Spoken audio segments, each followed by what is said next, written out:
Yeah. Well, guys, welcome. Week number 8 of the No Jerry podcast, weekly podcast by Americans for Americans. We focus on what matters to you as you chase the American dream. Make sure to join our community on X and YouTube. Also, don't forget to hit the subscribe and leave a review. Most importantly, like the video so a small channel like ours can reach the masses. It's good to be back. What are we getting into today? SpaceX pulled off a cosmic rescue mission, bringing astronauts Butch and Suni back from the ISS after Boeing Starliner flopped. America set to triple its semiconductor game by 2032, locking down chips for everything from the Pentagon. RFK Jr. is throwing shade at Big Pharma, talking about the organic food and gym memberships could crush obesity cheaper than Ozempic, while EU leaders are itching to send armies into Ukraine, sparking protests and whispers of World War III. Oh, and Trump's questioning Biden's Autopen signatures. Connor's begging America to save Ireland, and the private sector cash is flowing like never before. Hell yeah. Yeah, it looks like we'll go ahead and start with the SpaceX. Sorry for my voice. I'm just coming out getting sick. SpaceX is rescuing astronauts Butch and Suni after they were stranded about the ISS for almost a record-breaking amount of time in orbit. On Friday, March 14th, SpaceX successfully launched a Crew 10 mission from Kennedy Space Center in Florida aboard the Falcon 9 rocket. Are expected to deport the ISS as early as March 19th in a couple of days, weather permitting. Suni and Butch should be earthbound by Wednesday. SpaceX has become NASA's go-to taxi service. What's driving this shift to private companies, many would ask? And it just goes to show, man. I mean, so basically NASA couldn't deem it safe enough to bring them home due to the Boeing equipment that they had. They ended up getting the ship home, but they ended up having to leave them up there. And it just goes to show that, there's many ways that Elon can help our country, especially, when it comes to space, whereas NASA really hasn't made any advancements in the last 20 to 30 years that's significant compared to the moon landing, which even then is up for debate. Yeah, 100%, bro. And it just also goes to show that, not always are the government ran entities necessarily the best or most advanced. Sometimes there's, better technology and better science and whatnot elsewhere in the private sector. And sometimes it's just what's best for the people for us to deviate from the standard government operation, I guess, and move more towards the private sector. Sometimes it just makes sense. Not all the Yeah, time. Not all the time. That's very key, but sometimes it makes sense. I'd say it's most of the time, just because, like you said, like it's when you have something that's not private, you're trying to have a limited amount of resources, and it's not like when something's private, you have stockholders to answer to, you have numbers you have to answer to, and due to capitalism, someone else will reach those numbers for a better price every time. So when you have something privatized, that kind of incentivizes performance and efficiency, which we have not seen No. from our government. No. So it makes sense. I mean, at the end of the day, especially with a situation like this, it all just comes down to, you got to do whatever it takes to bring those people home. But I'll go ahead and dive into my notes. I got a little bit on here. Their return will mark the end of an unexpectedly prolonged mission that saw them contribute over 200 scientific experiments, including a record-setting spacewalk by Williams, who now holds the record for the most spacewalking time by a woman at 62 hours and 6 minutes. There's a quote here. It all started with Boeing Starliner, a spacecraft meant to usher in a new era of crewed missions, but shortly after docking at the ISS, things went awry. Helium leaks, thruster issues, you name it. So, God, dude, that's just such not a good thing, especially when we're talking about people being Yeah, I mean, trapped in space. Boeing is one of the companies that's benefited off everything that we've done policy wise in the last 20 years, and they still can't get their shit together. And you see all the problems they have with planes and all the shit they're going through. And it's like, how you have been literally propped up to not fail, and you're still failing. Right. And then I just got this quote here also by Barry Wilmore, who was an astronaut, and he confirmed that Elon Musk was absolutely factual in saying that Biden admin denied SpaceX's offer to rescue the stranded astronauts. Yeah, and that was a big thing that people talked about. Oh, that's just a lie that conservatives are pushing. That never happened. Biden didn't decline it. And that was actually up in the air until there was a video interview where Barry said Elon is completely factual. And that's all he said. He didn't go into depth on what he was factual on, but it was right after Elon had said that Biden had turned down the rescue mission because he didn't want to make Elon look good, especially now that Elon was backing Trump. It wouldn't have been good for Kamala's campaign. And how sad is that, bro? That I mean, I guess it's not anything new. It's just on a really big It's scale. sad. It's not surprising, but it is sad. Yeah, just that we would basically prioritize politics over saving lives is just crazy. Yeah, man, and the scary thing for Suni and Butch is that spending those 8 to 9 months in like no gravity, like that takes a toll on their bodies, on their bone deficiency, and they work out and stuff like that on the ISS to try to make up for it. But I mean, just that long in isolation, there's going to be such an adjustment for them and their family. And like I said earlier, is like I'm just happy to have Elon as an asset to our country. Like if he was doing all this stuff for China and all this stuff for Russia, like that would not be, that would be beneficial to them to becoming the superpower that we are and we hope to stay as. And, when we had Albert Einstein working for us, or we had all these scientists from Germany that were helping us, like they were assets to our country and they led to a lot of like a lot of industrial advancements. And, it's just seeing them, people drag his name through the mud, it just should go to show you that there's more to it than just, oh, he's a bad guy. Yeah, 100%. I mean, people that are still dying on that hill about Elon and this and that is just crazy. About the semiconductor deal? Yep. Okay. Yeah, bro, that's really crazy about Elon and how they keep trying to paint him in such a bad light. But to switch topics here, we can go ahead and get into EU leaders pledge to send their armies into Ukraine to fight Russia. De facto leader of NATO, Starmer, is attempting to drag U.S. into thermonuclear World War III. That's bad news bears, buddy. Mainly Europe and France lead the way in continuing war, even without the help of the U.S., but did it wanting minerals in return. Together, a $135 billion defense package will be given to Ukraine. We've been giving grants because we are terrible at negotiating. Not anymore. That's what was happening under the previous administration. Europe has taken advantage of the U.S. funding NATO and now want the minerals for themselves, and not happening. This is not happening. NATO provoked the war, and now BlackRock and JP Morgan $400 billion contracts to go in and rebuild, and says that they are sending troops, but mass protests are popping up all over Europe. Yeah, and it's pretty sad that they're just so willing to start wars, and we'll get into it a little bit about Ireland, but and it's just what these countries are doing. They're just opening their borders and they're just feeding into this globalist agenda, the WEF agenda. And honestly, like how their countries are going is what our country would have started to look like if the Democratic Party did win the election, if Kamala did become president. And it just shows like the extreme of it. And most people will never know because that outcome will never come true. Thank God. But yeah, man, it's just sad. And this all started in 2014 when the U.S. overthrew the rightful president to put in a new regime. And NATO expanded more and more east into Ukraine towards Russia's border. Putin said multiple times to stop expanding towards Russia's borders for years. He doesn't have to find a peace deal because now Europe is going to, Zelensky doesn't have to find a peace deal now because Europe is going to back him up. The media all over the world doesn't talk about how Europe is giving support in the form of loans. Cut that fucking part because you literally just said that.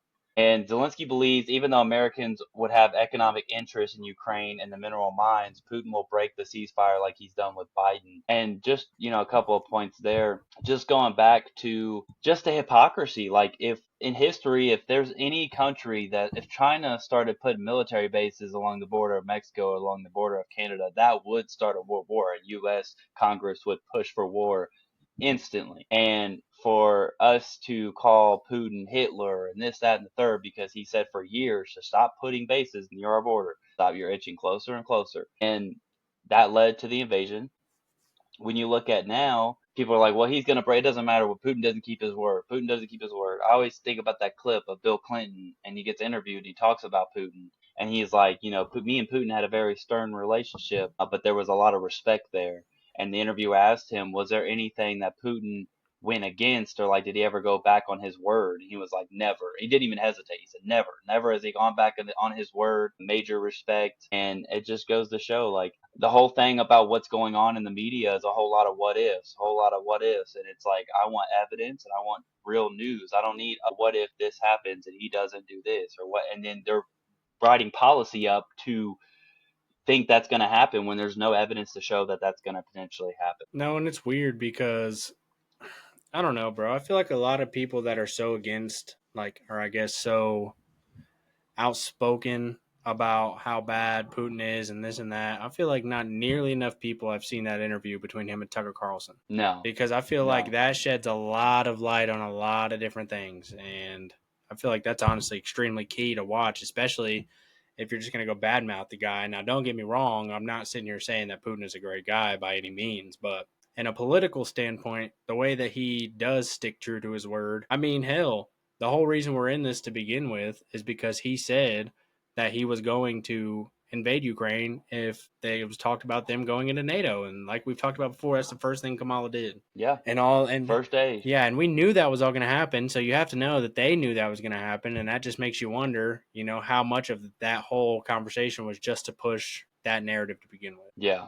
And it's sad too when they're talking about putting boots on the ground when literally every citizen in each of their countries are protesting because they've let their borders open and now there's so many immigrants in their country that are taking away resources and like there's a line you play of where okay we're going to have big hearts and we're going to be helpful because we have the resources, but really you don't have the resources. And then you're also hurting the people that are actually there. And this is the extreme side of where we were headed as a country. And when they say we're going to put boots on the ground, I don't see that happening because you don't have a military that's has any ounce of patriotism left because they've been completely screwed over. Right. And like you said, what's happening in Europe and everything is like their actual citizens are the ones that are basically getting the brunt end of all this. They're the ones experiencing all the negatives. It's not the high up elites that are pulling all the strings and making all this happen that are experiencing the negativity basically brought in by all these immigrants that basically would be coming over there illegally if their border wasn't wide open. And like you said, that's exactly what we were going to. Like we saw the side effects of having the border open in Chicago when they were taking over apartment complexes or in Colorado. Like that stuff really happened. And yeah, it was kind of weird trying to find the info about it on the news, but you can still find it now. That basically gangs from other countries were literally coming into our country and just wreaking havoc. And that is exactly like you said, what they're doing in Europe right now. And their whole country is essentially up in arms over it. Yeah, and I agree. Like you said, it's impossible, almost impossible to find info on it because every media outlet, I mean, you people say you got to do your Google. I'm not going to do Google for you. If Google's the only search engine that you're using and you're only sticking to the first couple pages of Google, then you're being limited in your research because it has proven that even search engines, even certain websites and art, like you have to have multiple sources and it's hard. Like you have to do some homework on it and they don't make it that easy. And a time in the future where that information and news truly does become decentralized like it's moving towards now, people around the world will be able to get true information and it won't be as scary, honestly. Like I don't think it'll be as scary because that's all the news does. They just push fear and fear and fear and all it continues to do is scare people. And like I said in recent videos, like with the news we think the world's just gone to shit, the world's just gone to shit, but in a world of billions of people the news is a spotlight and they choose where that spotlight wants to go depending on what they want to push, whatever propaganda they want to push. And most of the time it's fear because what makes people act? Fear. Hope don't make them act as much as it should, how much hope we should be given. They don't make people act. Fear makes people act. And that's, I mean, I hope in the future that we can get to that point where I mean, obviously, we're getting to that point now as a country, at the United States, but there's so many people across the world who just doesn't have the access to that information. And thank God for Elon and Twitter, because if they have a phone and internet, they have that access. But even then, in other countries, like if they say a certain thing, like they don't have the freedom of speech and freedom of protest, like some of that stuff, like in Canada, they were shutting down truckers' bank accounts just for protesting. Like that's the fear that a lot of people around the world have just for sharing information and it's scary. Like it's scary. It's more scary that than just letting everybody know the information and letting it be out there. And that's what they would sell to you is that, oh, it's so scary that we let them know really what's going on. But it's like I think people would find peace in that. Yeah, especially people that critically think about things and are already question everything that we're told anyway, because most of it is propaganda. So it would just, like you said, give a lot of people a lot of peace and relieve a lot of mental stress if we actually had the facts of what was going on provided by our government instead of third party sources having to reach out to individual people in the government to get any kind of information and relay it to the public. That's just not how it should be. Yeah. And that's what we're moving towards in time is everything is going to become decentralized and especially with the power of information. Like as you see, it's already shifting around the world. I mean, people were preaching that Trump would win this election because of the impacts of out the world, because they see what was coming, which is where we're at now with how much they're like we'll talk about what Connor was talking about with Ireland. Like this is affecting people all over the world, and it's this woke mind virus, and it's like such a punch word. It's like, well, again, it's really true. I mean, this is just stuff that's affecting everyday life, and these people have they want to come to America, but well, it's a little harder now because our last president made it so easy, and now we have to be a little more picky, and now we have countries all over the world that are basically pushing their citizens out. And it's just sad because I wish the rest of the world had access to information like we do. I wish they had the Constitution and the amendments that we have. And that's what we got to hope for. Like that's the democracy people should be fighting for, not this false democracy that they preach that just gives them a reason to invade a country. No, and like you said, I think we're really getting to the point where we're going to see those people that are living in those situations are going to finally stop fighting for that government, that globalist machine that is just pushing them along. I think it comes down to base level, especially when you're talking about military, because people in the military aren't rich. They're not treated like royalty. Yeah. So for them to be willing to lay their lives on the line, and it's got to be something really worth fighting for. I feel like our military under this new administration is definitely feeling a lot better about the decision they made to put themselves there. Oh yeah, 100%. Because and it just feels like this administration is actually caring about our country, caring about our citizens, even though the media America first. Yeah, even though the media will push that. That's the prop. That's what's crazy is the media will push that them caring for us now is the propaganda, because they'll say, well, prices were supposed to go down, everything was supposed to go down, and now it's just going up. It's like, okay, dude, I'm not even going to get into all that right now, but that's just not the way tariffs work. It's not something that happens overnight. Yeah, and I mean, just to reflect on that, if we want to talk about prices, I mean, let's talk about the average price by eggs, and this was reported on the news. February 14th, $7.74. February 21st, $8.15. February 28th, $8.05. March 7th, $6.85. March 14th, $4.15. It's kind of funny. We ain't been hearing about eggs. They ain't been toting around eggs the last couple of weeks. We ain't heard a thing about it.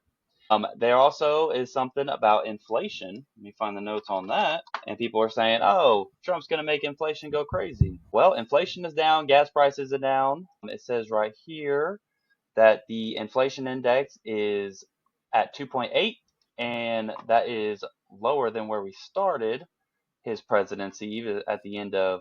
Okay, so inflation is down to 1.35% on the lowest. This is the lowest in over 4 years. So it just shows like people got to give it time. We've been saying that for weeks on the podcast, is like this stuff takes time. Like to judge him when he's not even 100 days in yet just goes to show just the ignorance and like how they're so quick to push something without any homework, and it's not, they know what they're doing. That's what the whole thing about Jake Tepper's thing we talked about in the last episode. Like they know what they're doing. They know that this shit's corrupt, but they just keep pushing it because someone's telling them. If the boss tells you what to do and you need a paycheck, you're probably gonna fucking do it. And when it comes to Jake Tepper coming out and being like, oh yeah, I knew this whole time that Biden was not as sharp as a pencil as everybody talked about, clearly they have an idea. And the ones who just don't see it yet, I pray one day they do.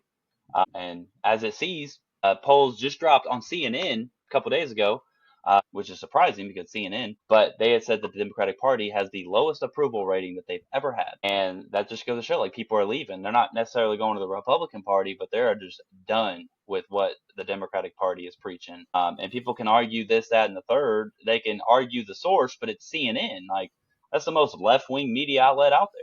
So you can't tell me anything on that. No, things are getting bad when not even CNN can spin it off to where they're ahead. Getting bad for them at least. Yeah, and then when I said gas is down 42 cents from 1 year ago. So, and we see that every day. Like gas prices are down, and granted, eggs, like the average price of eggs was fucking $8. I wasn't paying $8 for eggs, and I buy like expensive pasture raised organic eggs, and I wasn't paying that much. But I get it's the national average, so it can look different in different places. But yeah, man, it's just good to see, and it's good to see that all the stuff that they're preaching is just coming out to be false now. And hopefully it'll go to show that they will just tote whatever narrative they want. Yeah, I think like we've talked about before, we're in completely uncharted territory, especially when it comes to news and media.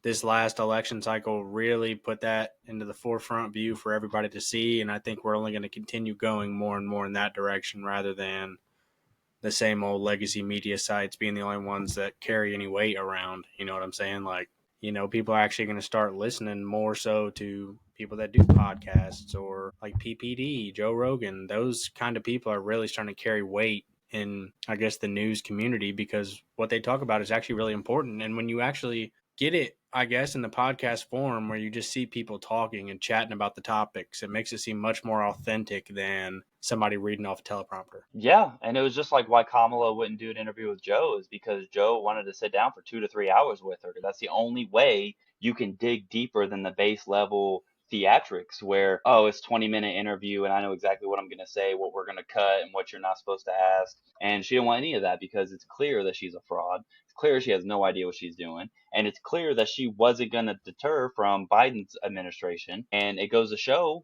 as we talk about the Autopen in a little bit, that clearly Biden wasn't even in control of his administration. A lot of things the news aren't going to talk about is how America projected to triple semiconductor manufacturing capacity by 2032, the largest rate of growth in the world. And that's because on March 3rd, Taiwan Semiconductor Manufacturing Company, TSMC, the world's largest contract chip maker, announced a massive $100 billion investment in the United States. The investment aims to bolster U.S. production of advanced semiconductors, reducing reliance on foreign supply chains, particularly from Taiwan, amid geopolitical tensions with China.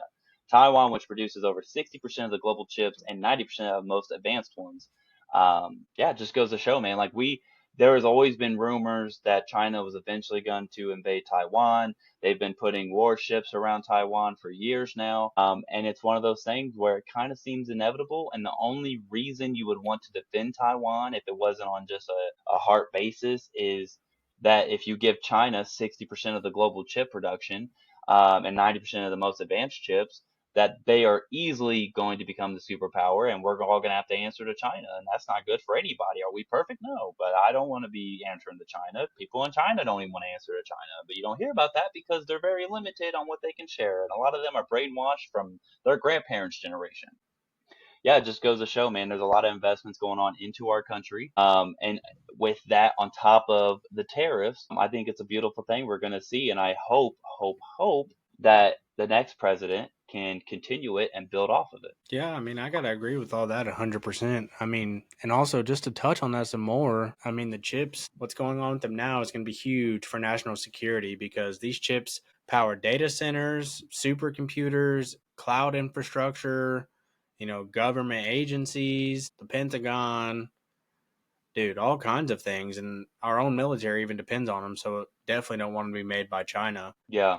And it'll make our stuff cheaper. Yeah, it'll make, everything, smartphones to cars, basically anything that has a computer brain is going to be cheaper, which is going to be significant for us, because that's one of our biggest spends year to year is replacing electronic things. So those being cheaper will be huge for us. And then Trump's already secured more than 1.7 trillion in private sector investments, and it took almost 4 years for Biden to secure just 1 trillion in private sector investments. That's huge. Yeah. Yeah, and it goes to show, man. But yeah, and also, man, like it also just no one will ever talk about this in media because they don't care about slavery or anything like that, even though they love to talk about ancient slavery. But just the amount of like child slaves that are used in other countries that we rely on for products. And it's like, oh, slavery's bad, but it's okay if it's making my smartphone. It's okay if it's making my battery for my electric car. And it just goes to show, like, if I will pay extra money if if it goes towards American wages and it goes towards the American economy. And a majority of people feel that way. Even our grandparents' generation was like, if it ain't made in USA, I don't want it. And that's something that was kind of lost a long time. And it's kind of sad. And I hope that we can get back to that point where if it ain't American made, I don't want it. Yeah, I remember that being like a huge kind of even joking talking point, but not really joking. But just like when I was a kid, like everybody would always be like, "Oh, is it made in America? Is it made in America? If it ain't made in America, I don't want it." And you're right. I haven't heard anybody say anything like that in a really long time. So, and people don't, I Yeah. feel like, realize the bigger effects that has on our economy. Just things being made here and us not paying tariffs to other countries to get it here. And dude, it Yeah. just goes all And the you, way down the line. It's big for us. And you see all these countries complaining and complaining. They're like, oh, America's off the rocker. And it's like, oh, because we're asking what we're due. You guys have been getting fucking sweet for years, decades now. And now that we want what's due to us as a country, we're selfish. We're this, we're that. We're not what we used to be. Yeah, okay. Well, you can go to other countries for a handout. Oh, that's right. China and Russia's not giving out handouts, buddy. Yeah, imagine that. and we don't see any of them even talking about doing anything like that. So I wonder why that is. Yeah, yeah. And we'll go ahead and in other news, RFK Jr. He's been busy talking to a lot of conferences, a lot of big food companies, big pharma companies, just spreading the word of what he wants to push for. And one of the things he said is for half the price of Ozempic, we could purchase organic food for every American, 3 meals a day, and a gym membership for every obese American.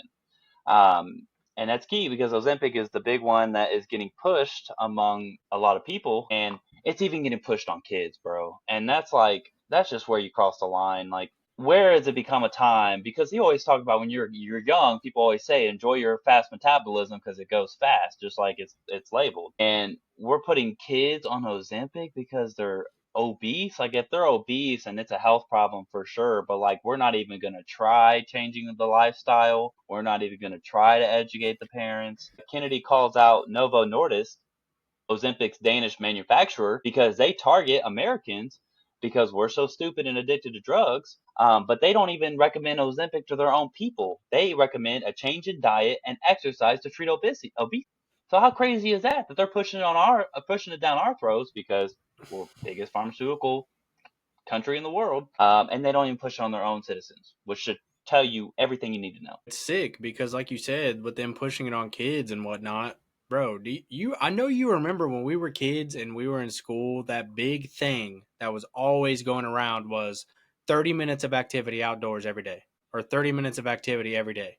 You remember that? Oh yeah, the NFL had like 60 minutes play or something like that. Yeah, Yeah, I remember bro. And that. that's like, where did that go? That's gone. You don't see that anywhere. No, and like even during the Super Bowl, they're promoting these commercials for GLP-1s, which is Ozempic, and it's weight loss, and they're repping it as that, but it's really not even for that. That is a side effect of the medication, but the medication is for people that have what is it, bro? Yeah, It's not. It's basically it's not a weight loss medication. diabetes. Diabetes, yes. And then once you get on Ozempic, bro, you can't just drop it. No, because when you do, you balloon up. Exactly, and they don't say nothing about that. Nope. And how are they They don't trying talk to about. put that on kids, dude? Like that's only setting them up for failure.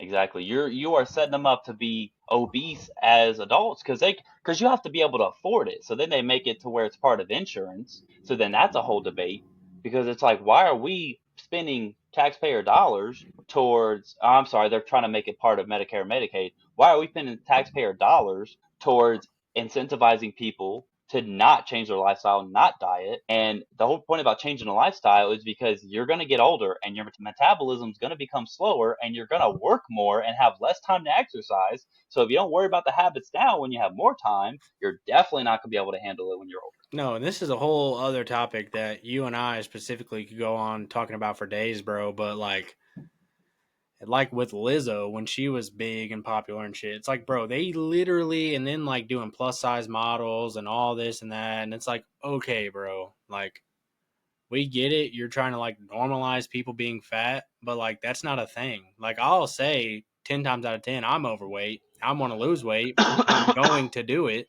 And I'm not going to do it by taking any kind of medication. I'm just going to work out and eat right. That's literally all it takes. And for basically them trying to make it easy for everybody to just take the easy way out and get a shot and lose weight, it just doesn't make any sense. Yeah. It can't. And it's the people who take the easy way out and everything. Right. And that cannot have good long-term effects on your life. Like there's just no way at all. No, there are studies coming out, and that's another thing is like there's studies coming out on how negatively Ozempic affects your body, but also it's such a new drug. Like there's some studies that can't even be done yet because it's so new. Like these things take time. They take years and a lot of case studies and a lot of peer reviews before we have definitive evidence. We're just now getting information about these COVID vaccines and all these boosters. And I mean, a lot of that stuff's even being suppressed to this day because the left wing media is still left wing, even though we have a right wing administration. Ring, ring, ring, ring. At least we have a right wing administration, but the left wing is still funded by the same trilateral commission. The same people who fund these four sources are against the current administration, and it's so clear. Like I don't know how you could watch Redacted, right? Redacted is another good YouTube channel that goes past the news, and you watch these sources, and you're like, man, this is news. This is news. This is informational. Like I'm actually getting something out of this. And then you watch MSNBC, and it's like World War III just started, and they got to get into it, and you don't know nothing, so you need to listen to every word they say. And they speak in absolutes. They speak on emotion and absolutes. Yeah, dude, it's a weird time that we're living through right now. We'll say that. We'll say it a million more times, but at the end of the day, it's just really crucial for them to start pushing exercise again. As simple as that is, it's crazy that that's where we're at, but that's literally all they need to push for kids. Like there shouldn't be this many obese kids, it's because their parents are feeding them off of Happy Meals and not having them exercise. And that's just not how it works, bro. When we were kids, we were outside. Yeah, got a little chunky before I hit my growth spurt, but up until that point, I was shredded, living outside every Yeah, day. And then yeah. now, I mean, we couldn't even come inside because you was burning AC. exactly, bro. And then that's not even a thing anymore, bro. And that just goes all the way back to that thing where it's, tough men create easy times create weak men, and so on. That's literally what we're living in Hmm. right now. This generation, ours, and the one right before, somebody said this, and I can't remember who, but they said that the generations are raising their kids to have everything they didn't, but are lacking giving their kids the things that they did have, like Yeah, respect and all that kind of stuff. And now you see these kids, or hell, even these college athletes now fucking pushing their coaches and just acting off the wall, dude. When we were kids, that's not how things were. When when your coach told you to do something, you did it. Because at the end of the day, you know that those people just have your best interest at mind, whether they're coming off a little aggressive or not. That's just life. yeah. And there's respect to it. And that was Right. always the thing. Like that line from that country song, once you're a quitter for your whole life. And I remember my first job was corn detasseling, and I hated that shit. My mom, I remember telling my mom, I did it for like 2 or 3 weeks into the summer. I was like, Mom, this shit sucks. Like, I don't even want to do this anymore. And she was like, well, if you quit this, you're going to end up quitting a lot of things in your life. Like, you can't have your first job be one that you quit out on just because it was hard. And it felt so corny and cliche when she said it. Even that night, I remember thinking like, nah, she has a point. Like, why am I quitting? Like, it's tough. It's in the sun. I get this little water cup and they fucking bitch at you for getting water. But like, you got to finish it out. And there was just a respect thing to it, and also just a self worth. Like, I started it, I'm gonna finish it. Obviously it's different if you're getting bullied or something that takes a toll on you physically or mentally. Like, but like you said, like there has to be an amount of respect, and obviously respect is earned, respect is given. But I mean, there's a difference, and we're seeing it. We're seeing it live. Right, and it's the respect thing. It's the building that groundwork, like you said, basically to make it to where you're not going to be a quitter when you become an adult. Like jobs aren't easy, Yeah, but at the same time, like I was saying, how this generation's coming up soft. That's why we're seeing declines in all the trades, because that's yeah, not what people are going after now. Even though there's plenty of money to be made there, there are plenty of money. very essential jobs that keep our country going. And you just see everybody going to the tech sector, which I mean makes sense in terms of there's a lot of money there too, but there's got to be a balance, because if we have everybody in our country in tech, there's going to be nobody to do the things that make it go round. Yeah, the infrastructure stuff, Yeah, and that's key, the key bro. stuff. Yeah, and I think roping back to RFK is just like you said, for half the price of Ozempic, like we could do like night and day difference for the resources we could provide people. And people are like, oh, it's impossible, it's too expensive to do this or healthy lifestyle. It's like it's because they've made it that way. They've conditioned us to make us think like you don't see fast food healthy restaurants. No. And I remember like even when I was growing up, not that my parents were super worried about this kind of thing, but like when I started getting on my own and even growing up, like I said, bro, it was like a thing where everybody had this idea in their head like it's more expensive to eat healthy. I don't know if you remember Yeah, saying that, but people have said that forever. And it's yeah. like it is a little bit more expensive. It's really not that much more expensive now that I It's not know. it's not more expensive to eat at home. No, and it's not. And then like exactly. And literally if you just make everything basically yourself, then you know exactly what you're putting in your body and And you're you have leftovers. right. Two meals in one, baby. Exactly. And I mean, what was we always heard was we got food at home. We got food at home. We got food at home. What you doing? Yeah, bro, literally like they said we could literally subsidize healthy food for every American 3 meals a day, but Congress wants to put you on a pill for twice the price instead. And it's like, bro, come on. And it's like It's so and obvious. it's so weird, bro, because it literally comes down to you have two sets of people in America. You have people that think like us, and we're like, yeah, that makes sense. I could definitely see the government doing that and rather them make more money off of big pharma than just have us be healthier. But then there's the other side of the party, and they're like, no way. The government doesn't want you to do that. That's not on the government. That's just us. We're just obese. It's like Yeah, you can't. that's on Trump. Right, Trump's fault. make that make any sense, bro, at the end of the day, because the other countries aren't obese. They'll sit there and say that RFK is not genuine because Trump likes Big Macs and Diet Coke. What's the correlation? I And don't then know. I mean, I don't hate Trump because he likes Big Macs and Diet Coke. Will I live off Big Macs and Diet Coke? No, because I want to live a long, healthy life. no, and that's But that doesn't fucking matter. right. And look at that man. He ain't missed a step. He's old as shit. No. He don't need an Autopen for all of his documents. No, and I'm sure that there's there, like we've always said for years now, that nothing is horrible for you in moderation. Like, yeah, that Big Mac isn't doing anything for you nutritionally per se, but if you have a Big Mac every couple weeks or whatever, it's not going to kill you. That's not going to be the nail in your coffin. No. So, And if you work it off as fast as you ate it, like it won't be that hard. It won't be that hard. And it's like people think that you have to go run miles. Like, go for a walk. Like, how many people actually go outside and go for a walk? Not that many. I don't see them. no, I don't see them out there. and it burns calories, and you get sunlight. Getting that vitamin D is great for your body when you're sick.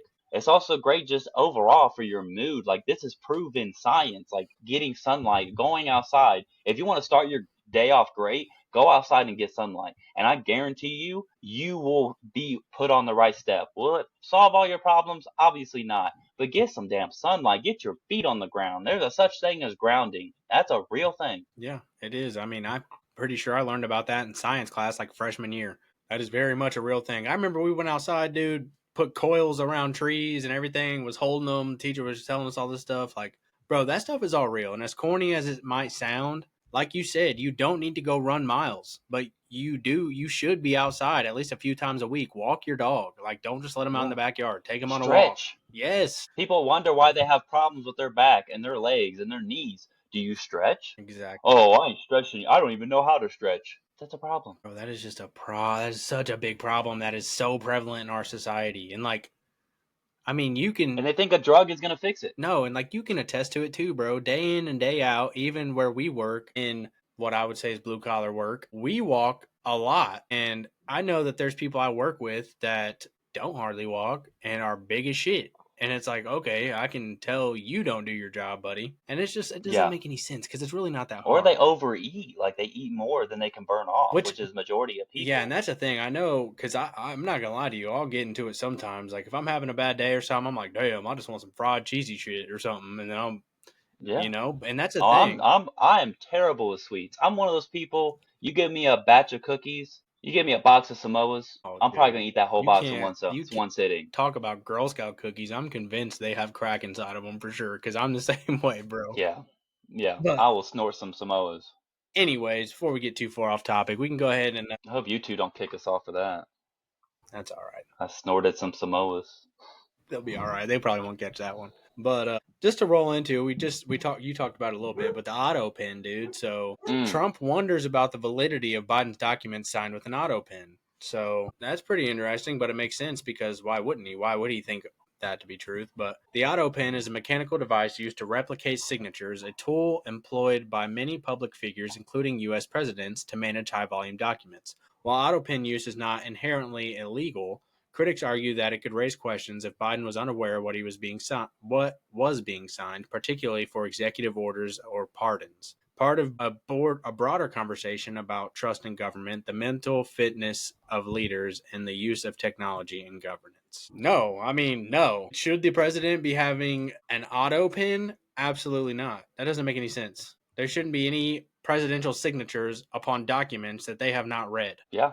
Yeah, and media outlets are trying to say that's a lie, that's not factual, but you can go look at the signatures, and they're all the same, and the only one that's different is the letter he wrote when he was dropping out of the presidency election, and that was one that he actually signed, which he dropped on Twitter. He didn't even do an announcement. It was all very weird. The whole Biden presidency was weird.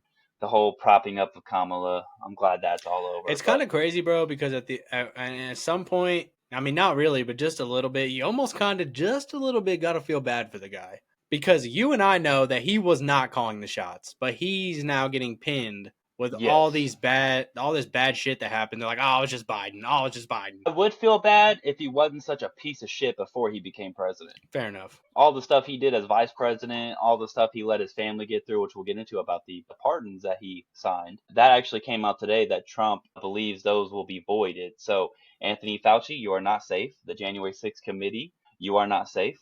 So nearly all executive orders and official documents from 2021 to 2025 bore the identical Autopen signatures, contrasting with different signature on Biden's dropout letter. This controversy ties into ongoing debates about Biden's mental acuity and a frequent talking point during his presidency. The president signed thousands of documents, and an Autopen saves time, especially for routine or ceremonious signatures. And that makes sense. I get that. A lot of documents, you're a most important person in the country, most important person in the world, leader of the free world. But thank you letters and happy birthday letters are completely different from legislation, pardons, and executive orders. Night and day. Yep.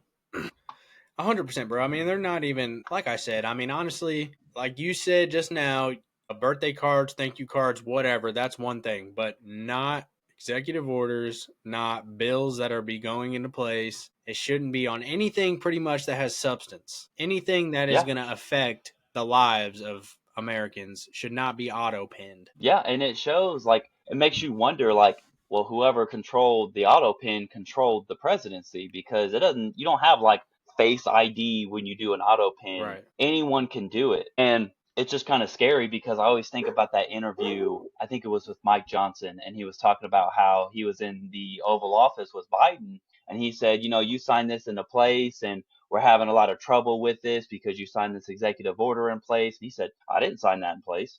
He was like, yes, you did, President. I have it right here. Like, let me go get your secretary and she'll show you. And he was like, I didn't sign that. He was like, Mr. President, I'm not trying to be disrespectful, but you did sign it 100%. He goes, oh, yeah, you're right. I did. And that's really scary to think about.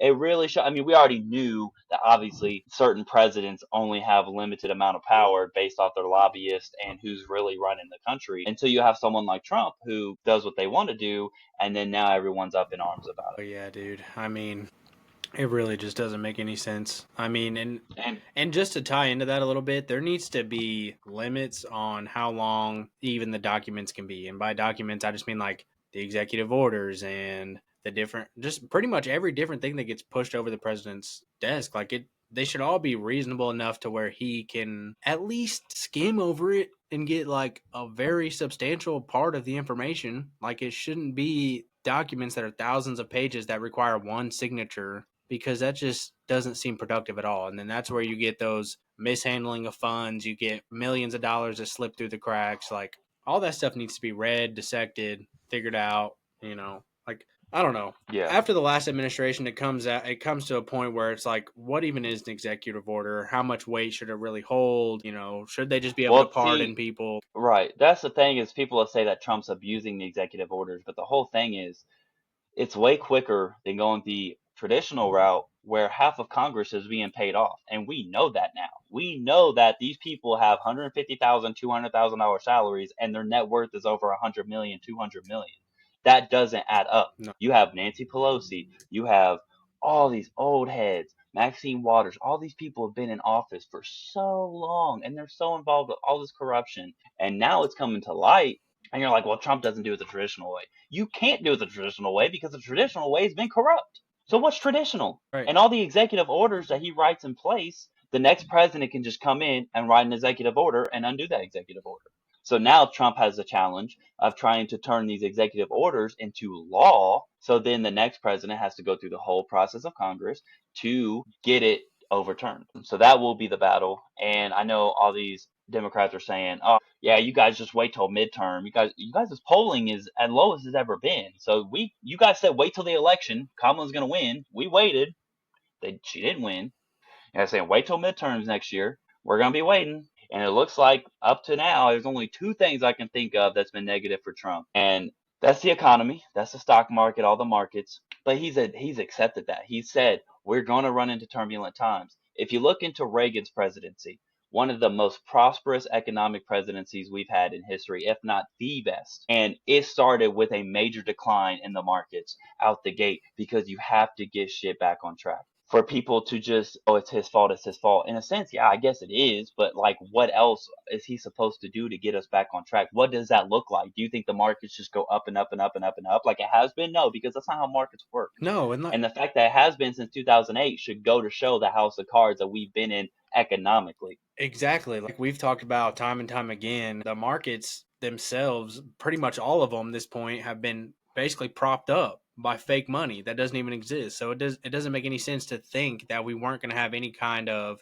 decline in them for at least a period of time. And the market going back up is about as fucking, guaranteed as taxes and death, literally, because Yeah, up and it down. goes up every time it goes down, it comes back up, and it's going to this time. So if people were smart, they would just be saying that now's the time to buy, not freaking out and panicking. Yeah, and one of my favorite quotes of all time is from that movie Blow, and I can't remember what he says to him at the bank. He's like, Shout out. sometimes you're flush, sometimes you're flush, sometimes you're bust, but life goes on. And like that just shows like there'll always be ups and downs. Or it's what he said. Sometimes when you're down, you'll think you'll never be up again, and sometimes when you're up, you'll never think you'll be down again. But life goes on, and that's how markets work. Warren Buffett always said, you want to buy when there's blood in the streets. When people are like, "Oh my God, the market's crashing. What is it going to keep crashing?" But no, everybody wants to buy. Everybody wants to text their cousins and their nieces and all his nephews and aunts and uncles and grandmas like, "Hey, you got to go buy Dogecoin because they just hit an all-time high and people are making millions." Not knowing that's like the worst time. You are literally guaranteed to lose money at that point. And what was it in like 1910? Rothschild, somebody who's getting his shoe cleaned before the Great Depression happened. He knew to sell when his shoe cleaner was giving him stock advice. That's when he knew to sell. And that's not changed at all to this day. It's the No. same. Once, every Joe, Dick, and Harry that you meet at the store is telling you to go buy Dogecoin, then you probably Yeah, shouldn't go buy Dogecoin now. exactly. I mean, if you know how to put puts in and bet on it going down, that's probably what you should do. But people don't know how Honestly. to do that. Yeah. And yeah, man. And I'd say the other thing that's really pissed me off about this administration, and from day one, as much as I've been a Trumper, we got to be transparent and we got to call them out on their bullshit. And this whole mishandling of the file situation has been complete utter bullshit. It's been complete a shit show, and it really makes you question like, what does this age of transparency look like when what is on these files that is so, Cash Patel finally gets in, Dan Bongino finally gets in. So we'll see. Like, I know this stuff takes time, but it's very frustrating that they're gatekeeping this stuff when they always said all of them. As soon as I get in, day one, day one, day one, day one. We're on like day 30 at this point, 30 plus. It almost, to me, honestly, that situation specifically is about the scariest thing that's happened. Because, like you said, they all said from day one that's what they were going to do. And that is very apparent that that was their mission. And that is what they were definitely trying to do. But the fact that the FBI withheld the information to begin with before even sending it And all over. destroying it. Yeah, like what? The heads of the government can't trust the FBI and the CIA. Then what does that look like? It's a shit show, and it makes it even tougher on Pam Bondi, Cash Patel, and Dan Bongino. And I get that. I get that it's hard to come into an establishment and 95% of the establishment does not agree with you and hates you because the left is just so radical. There's even reports where they're willing to sell intelligence information to foreign countries because they're so upset with the leadership changes. And it just goes to show that there's no patriotism when it comes to those kind of radical people. And I get it. It makes it really hard to do your job, but don't come on news outlets and say, tomorrow we're going to give you everything and tomorrow we're going to do this. Don't give us that false hope. Right. That statement should have never been made if they didn't already have all the documents in their possession to begin with. Exactly. And yeah, and I mean that's the one gripe I would say that I have. Like I'm not mad about the stock market. If anything, if you're an investor, like anytime it's red, that's a buying opportunity. Right. Especially if you have a long-term mindset. But when it comes to the transparency shit, it's complete bullshit. Yeah, and we've known for a long time that some kind of a recession has been looming over us. Like, it was inevitable and it was going to Yes. happen. And it's like we've said, I'm pretty sure we've said it on here. It's better that it happens now when we're actually putting steps in place to better the economy overall and And recover. right, and put us in a better situation in the future. It's better to have that kind of recession than a recession where nothing was in place and it was going to recess, and then who knows what it was going to take to bring it back. Yeah. And like the stuff we're talking about is real problems, real issues in the country. But just found out yesterday that France actually talked about wanting the Statue of Liberty back because America has lost its ways. How's that make you feel? I feel like the way that the streets in Europe look currently is pretty much all I need to say. Yeah, it's like you got some nerve. You got some real nerve to have a man as a husband and put her off as a woman, which Candace Owens has went real deep on that with the French Prime Minister, which is really weird. I don't want to dive into it too much, but what Candace Owens kind of dived into with the French Prime Minister's wife, who's clearly a man, and she actually backed evidence to prove that. It's just really sad, bro, because like to sit there and to give us the Statue of Liberty because of all the sacrifices we made for Europe during the first two world wars, and to want it back because we're trying to better our country. Is that what? Or because you think Trump's Hitler or you think Putin's Hitler? You want to take away something that we've had for so long that represents freedom and democracy, and you want to say that we've changed our ways And it's when our people actually want to live here. and it's really because we started to deal with the problem that they are dealing with now. And if we didn't make substantial changes, we would be exactly where they are right now. And now they're mad because their country is completely in shambles with all of their citizens in an uproar, with so many immigrants coming over there. It's ridiculous. And now they want to sit there and try to point the finger at us because they're in that situation. That has nothing to do with us. We changed our situation up and started making it better, and you guys are doing nothing to make it better. And so what? You're going to just point blame at us and be like, oh, yeah, the US is all bad. Everything is so Yeah, bad. Like, it doesn't make it's any sense. hypocrisy. We live in a world of hypocrisy and gaslighting. 100%. 100%. And it's really bad when the government starts getting so heavily into gaslighting, and not even just our government, but I mean, stretching far across. I mean, it's everywhere. And just to touch on this a little bit, we've touched on it before, but we kind of talked about it earlier. The United States propaganda, bro, reaches so far, it's insane. Yeah, yeah. I mean, we've seen that with U.S. aid where they were funding propaganda in other countries, Exactly. and it was propaganda to push gender changes for children. Like, dude, like that's the craziest stuff that I can ever think about is that there's states in our country, like California and other states, that will sit there and make it a crime for teachers to report to parents that the students want to change their gender or the operation in general. The students can come to the teacher, say that I want to change my gender. The teacher, the school, and the state can fund it and not even tell the parent about it. I promise you, if that happened, I would raise so much hell they'd have to put me on a watch list. Dude, it's only a matter of time. But that's not the exactly, and that's what people gotta wonder. Like, what would the country would have looked like if Kamala won? What would the country look like if Trump would have won? Which is where we're at. If Kamala won, you see New York and you see California. You see New York and you see California. She was part of California's administration. And you see just how bad they treat their citizens. They tax the shit out of them. And then they turn around. They don't give cops the backup that they need. No. They defund them. They don't want laws. All this stuff. And it's just like that is what you were voting for. Literally, we would have been voting for busting our borders wide open, having our citizens continue to pay for illegal people to be here and live here, and our country would have turned soft as baby shit, essentially, is what would have happened. So I think at the end of the day, nothing could have happened that would have made the situation any better. Yeah, 100%, bro. So I'll tell you, man, I don't think this one was supposed to go that long, but I think it was a good one. We touched a lot of bases. We took a little week hiatus. We're both kind of dealing with some stuff. So it's good to be back. Next week, hopefully, we're going to start implementing clips and other videos in, and we'll see. Hold on, buddy. We still got to touch on this Conor McGregor real quick. Let me read these notes. Oh, that's right. Jump in.